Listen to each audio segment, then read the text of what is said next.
My name's William. I'm the head manager here at Red 32 Funerals. I don't talk much about the past. People say man of the cloth, like it means something soft. Velvet robes, gold trim, a life wrapped in warmth and ceremony. It wasn't like that. I was a priest, sure, but not the kind with a pulpit and potluck dinners. My sermons weren't about love. They were warnings about keeping the doors shut. And if I left the collar and the cross behind, it wasn't choice. It was necessity. Now I run Red 32 Funerals. 16 years and counting. You're the new receptionist, aren't you? HM. I'm surprised you showed. Most don't. That ad's been up so long the paper's brittle. People call, ask questions, and vanish. Usually right after I mention we do our own embalming. Or they ghost after the first interview. But you walk through the door. So maybe you're made of different stuff. This place, Red 32, runs on more than job titles.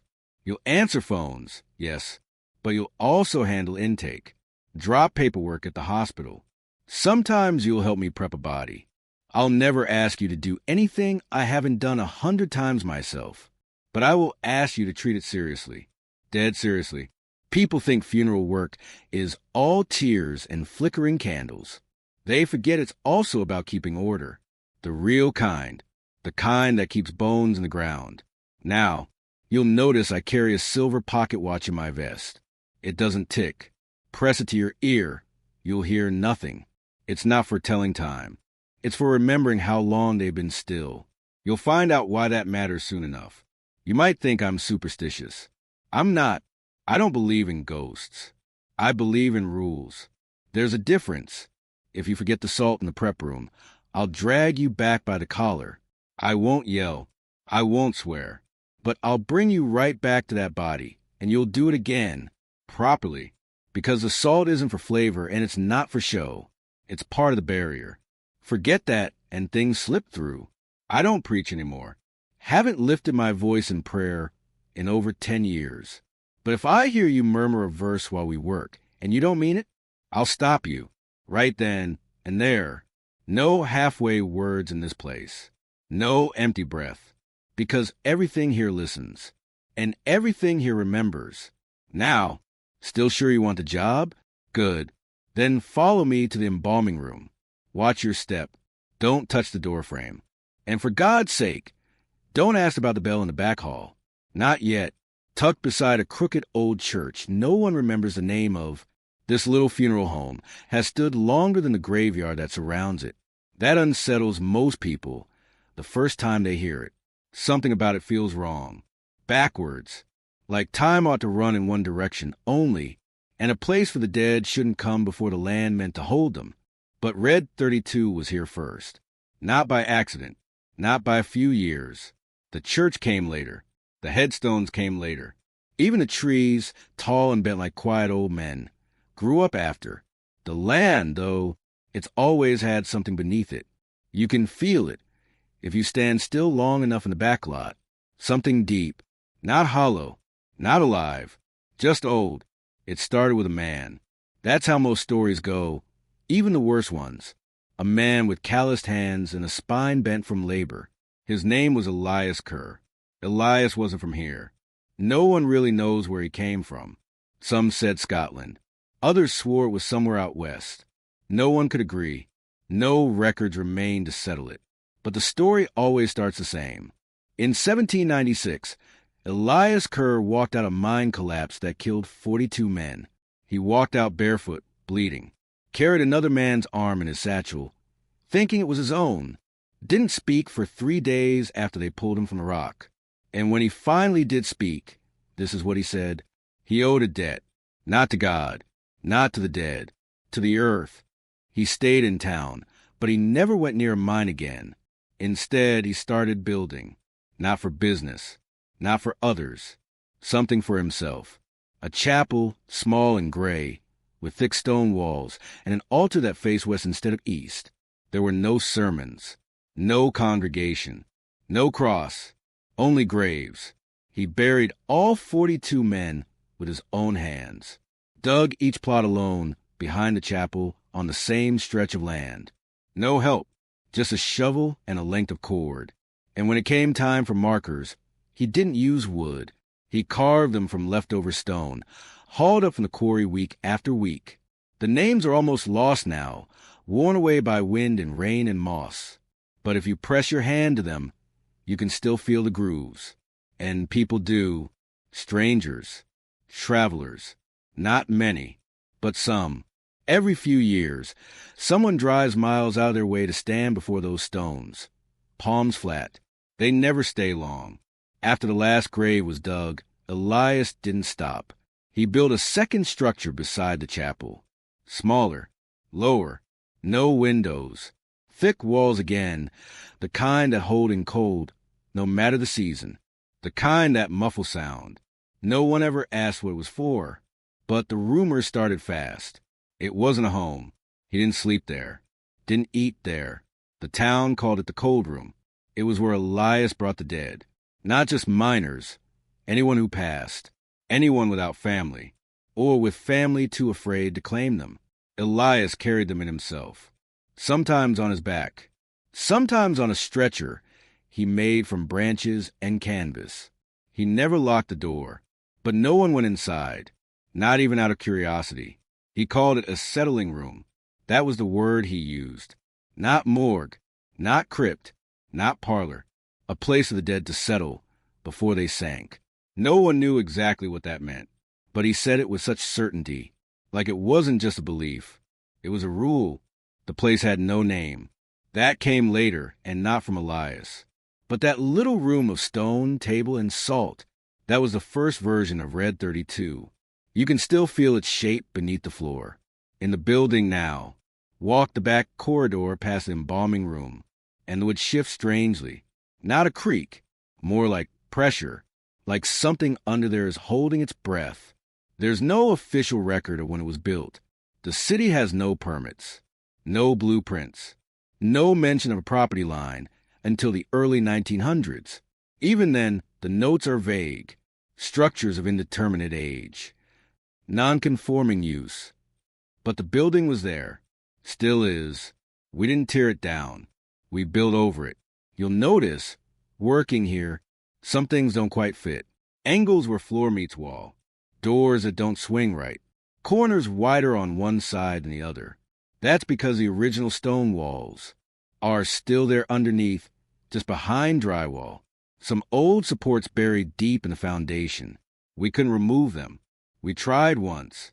One beam cracked open during renovations and let out a smell that emptied the building for 2 days. Not decay, not sewage, not mold.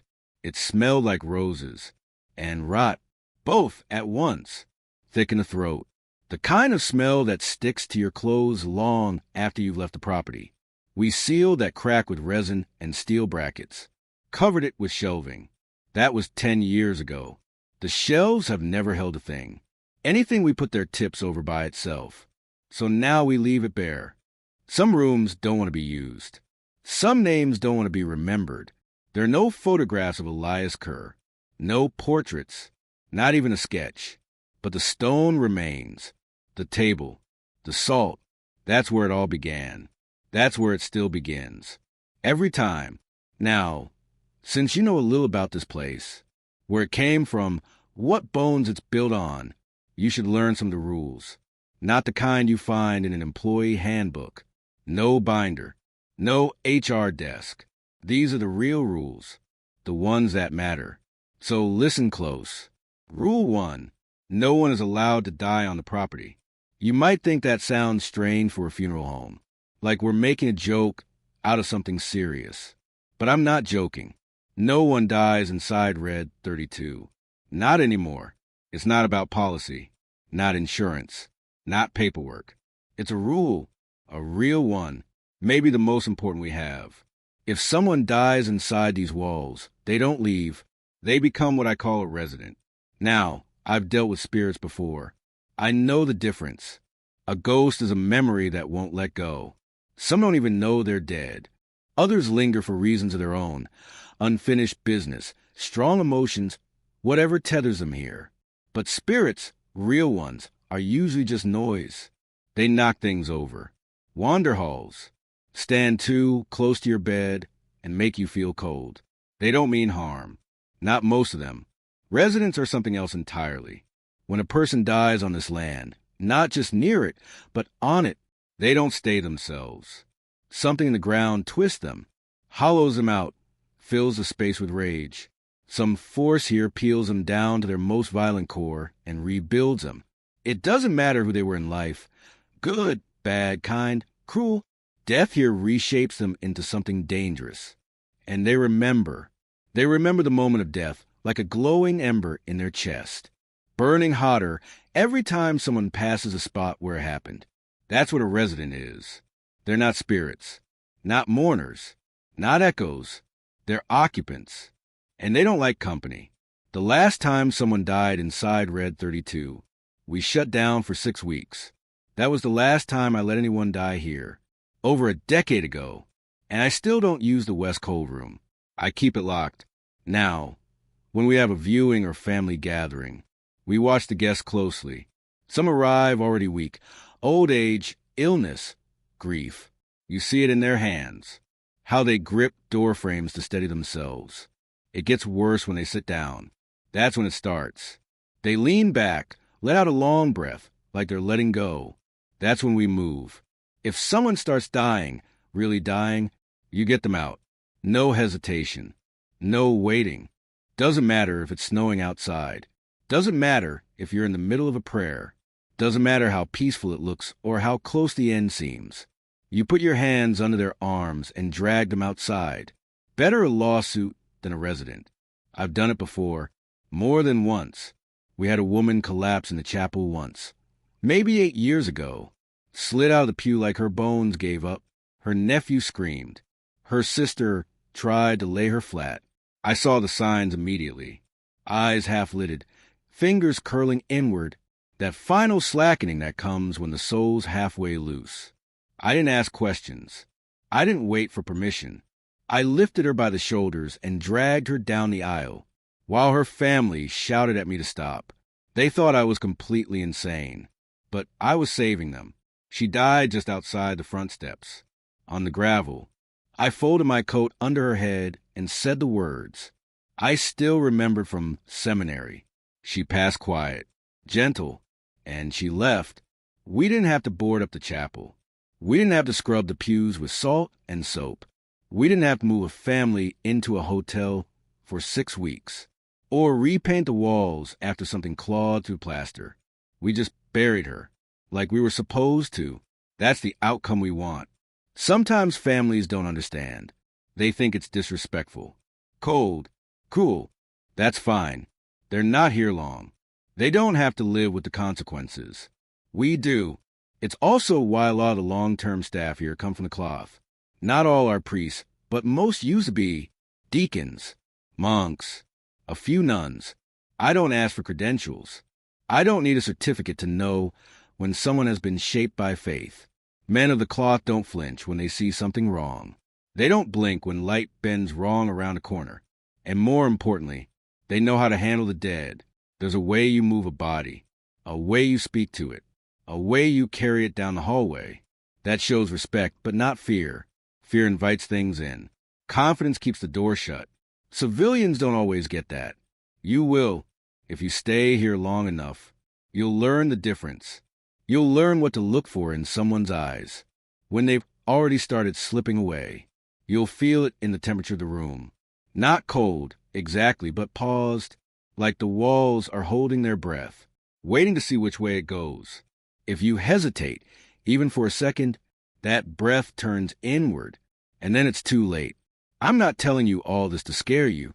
I'm telling you because if someone dies inside this place, you will see them again, and it won't be as they were. It'll be what they became. You won't recognize their voice. You won't recognize their face. You'll just know one thing the moment they enter the room. They don't want help. They want company. Some people think the body is just a shell. Once the heart stops, they say, that's it, just meat and bone. That's not true. When a body comes through our doors, it doesn't come in empty. There's always something left behind. Sometimes it's memory. Sometimes it's fear. Sometimes it's just confusion. thick and quiet like fog in the skull. Most people don't die gently. I know people don't like hearing that. That's another lie we like to tell ourselves. That death comes like a soft hand in the dark. But most people die in pain. They die afraid, or angry, or surprised. And sometimes they don't even know what happened. When that body ends up on our table, stripped, drained, and prepared for final steps, it still remembers what it felt like to be alive. It remembers the rush, the panic, the last breath that never came back in. That's why we speak to them. It's not tradition. It's not habit. It's a rule. You must speak to cadaver before embalming, not after, not during, before you touch a tool, before you adjust their limbs, before the first incision. Speak. Not just any words. Not whatever comes to mind. There's a phrase we use, and only this phrase. Your name is known. Your rest is earned. You say it clearly, calmly, like you mean it, because they hear you. They might not show it, but they do. And if you skip it, if you forget or rush or think it doesn't matter, the body knows. We had a new tech here once, fresh out of mortuary school, eager, sharp, thought he knew more than the rest of us because his textbooks were newer. First day, I gave him a chance to prep a body while I watched, told him the rule, even wrote it down on the whiteboard. He didn't say the words. I was 10 feet away when it happened. The body had already been drained. Tubing was in place. The jaw was wired shut. And then it moved. Not a twitch. Not a spasm. Not the kind of shift you can blame on nerves or posture.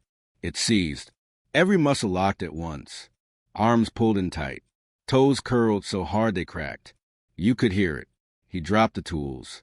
Backed away like he'd touched fire. I didn't say a word. I just stepped forward and repeated the phrase. Your name is known. Your rest is earned.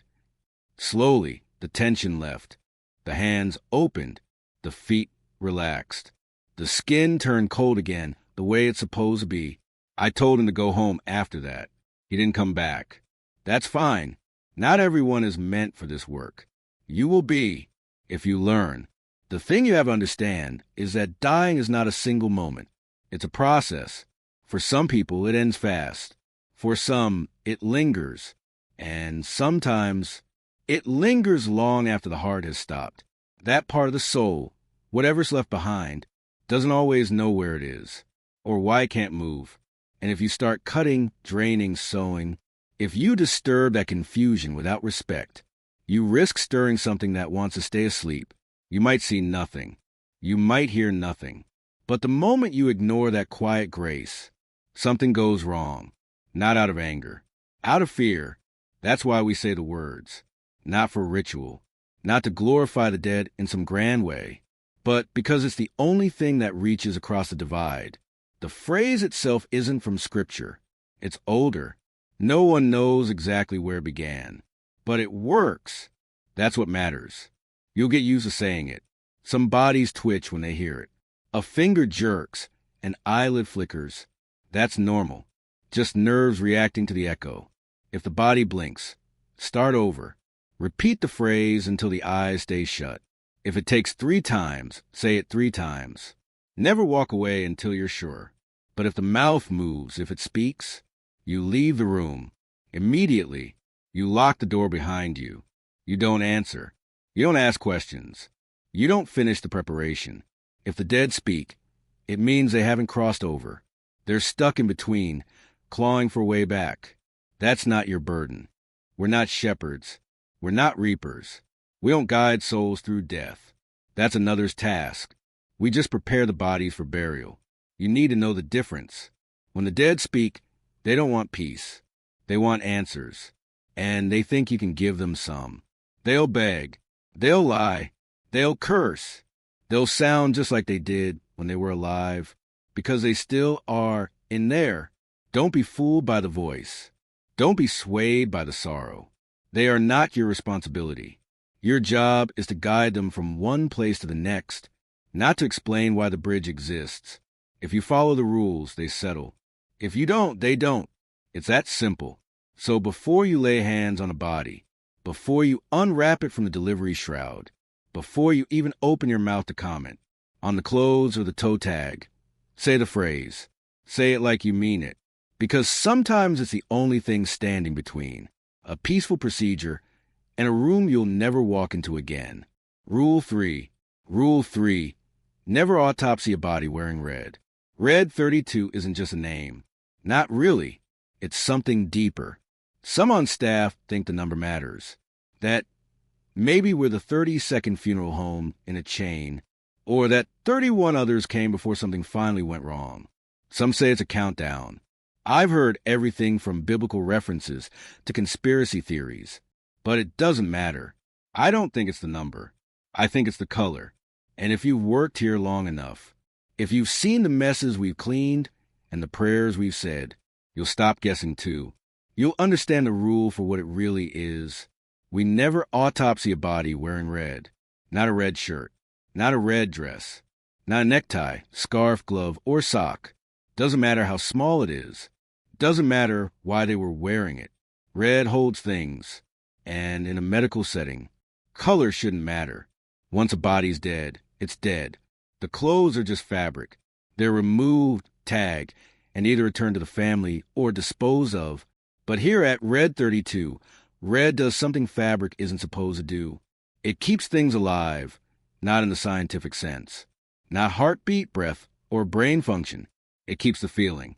Anger, grief, confusion. All the noise people carry in their final moments. All the emotional weight.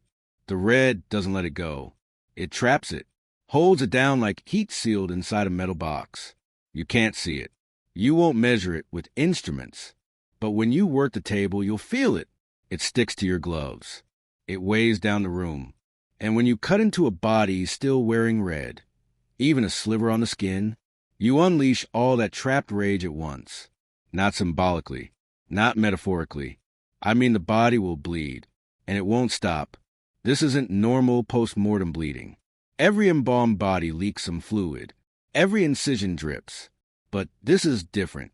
Pressure, volume, persistence. Doesn't matter if the veins were drained, tied, clamped. Doesn't matter if the heart's gone. The blood will come.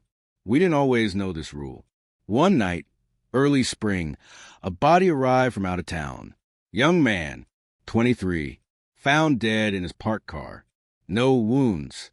No signs of violence. No overdose. He was sitting upright, like he just dozed off. Autopsy was requested by the family. Standard procedure. No warning on the chart. Nothing flagged. He came in wearing a red tracksuit. Synthetic fabric, glossy. Something you'd wear to gym or a party. It didn't look ceremonial. Didn't look intentional. But red is red. One of our newer assistants started prep before I got to the room. He wasn't careless. Just inexperienced. He assumed the red would be removed like anything else. That it was safe to proceed. He was wrong. He made the first incision along the lower torso. Standard Y cut. No blood at first. Just tissue, soft and pale, the way it should be. Then it started. A slow trickle at first, which he assumed was left over from transport. But then it kept coming. Not thin like embalming fluid. Thick. Wet. Too much. The body had been drained. He'd checked the tags. Tubes were clear. Lines were closed. But the blood poured out like the body didn't know it was dead. He tried to stop it. Pressure, cauterization, clamps. Nothing worked. By the time I stepped in, it was spreading across the floor in a sheet. Too wide for one body. Too steady. It looked like someone had opened a main. We called for help. Not medical. Clergy. Two of my contacts, priests no longer working in parishes, arrived with the proper tools. They didn't ask questions. Just started working. Salt lines. Incense. Words not spoken in Sunday sermons. Even after the bleeding stopped, the damage was done. The autopsy room had to be shut for a month. Blood had soaked under the tiles, into the casters of the table, into the grout. It had weight, the kind that clings to your boots even after the floor looks clean. We sealed the body without further examination, buried it in a double-lined casket with the red garment still inside, per our amended protocol. And after that night, I changed the intake checklist. Now we check for red first. It's on the top of the form, highlighted in bold. If red is found, we stop everything. We remove it using gloves and seal it in a separate bag. The bag is buried with the body. Never returned. Never burned. Never reused. The family isn't consulted. It's not their decision. We had to learn that too. A few months after the tracksuit incident, a woman came in wearing a red silk scarf, thin, soft, elegant. The family insisted we return it, said it belonged to her grandmother, said it had been passed down for generations. We told them we couldn't. They argued, threatened to sue, said we were violating personal property laws, said it was just a scarf. I let them yell. Then I showed them the photos from the last time someone ignored the rule. They didn't bring it up again. You'll get used to those conversations. You'll learn how to stand firm when people push. And you'll learn to recognize red before your hands ever touch the fabric. You'll feel it. So remember the rule. Say it to yourself if you have to. Write it on your sleeve. Tape it to the mirror above your sink. Never autopsy a body wearing red. Rule 4. Rule 4. Never recite a prayer you don't believe in. This job isn't about faith. Not really. It helps, sure. But we don't hire people based on what God they pray to, or they pray at all. You could be a monk, a heretic, or someone who lights a candle only when the lights go out. That's not what matters here. What matters is whether or not you understand what a prayer actually is. Because a prayer is not just words. It's not just noise dressed up in holy clothes. A prayer is a key. And when you speak one, whether you know it or not, you're turning that key in a lock you can't see. That lock might be in the ground. It might be behind the eyes of the body lying in front of you. It might even be in your own throat. And once it's turned, there's no turning it back. See, here at Red 32, we don't ask our workers to follow any particular religion. We don't take you aside and quiz you on what scripture you've memorized. I don't care what you believe, but I care very much whether you mean it. When you say it, that's the difference. Not belief, but sincerity. It's the only thing that matters when speaking to the dead. Some rites are spoken out loud. Some are whispered. Some are silent movements of the hands across the skin. All of them count, if the person doing them believes. That belief charges the action, fills it with something the dead recognize. It's like a light in the dark. Not warm, not safe, but seen. The soul doesn't always know where it is after it's left the body. It drifts. It lingers. It forgets what time feels like, but it remembers tone, intention, familiar patterns. And when it hears something it once knew, an honest prayer, spoken with real feeling, it settles, not into sleep necessarily, just into place, into silence. But if you fake it, if you say the words just to fill the air, or to please a family member watching you from the doorway, or worse, to mock the ceremony itself, then the soul doesn't settle. It doesn't move on. It sharpens. We had a technician here once, long before your time. Fast learner. Bright. The kind who always finished a checklist before anyone else. But he treated the rites like background music, a formality, something to do with your mouth while your hands worked. There was a body brought in, middle-aged man, long illness. The family was part of a small religious sect, not something you'd find in a textbook.